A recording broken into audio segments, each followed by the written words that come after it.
नमस्कार मित्रांनो, मी तुम्हाला आज इंटरनेट स्पीड कसा माहिती करायचा, म्हणजेच आपले जर वायफाय किंवा इंटरनेट चालत नसेल तर त्याचा स्पीड कसा चेक करायचा याच्या बाबतीत थोडीशी माहिती देणार आहे.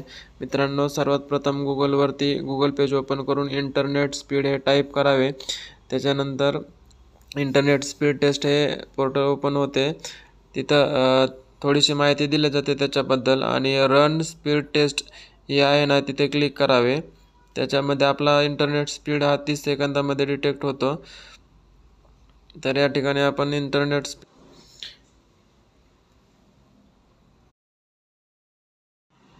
रन स्पीड टेस्टवर क्लिक करू. मित्रांनो, हे बघा, हा इंटरनेटचा स्पीडोमीटर आहे. त्याच्यामध्ये टेस्टिंग डाउनलोड होते. 100 MB प्रति सेकंद. हा का 102 जास्तीत जास्त, आणि त्याच्यानंतर कमीत कमीचा स्पीड डाउनलोड होतो राईट साईडला. बघा 59. हा झाला मित्रांनो इंटरनेट स्पीड.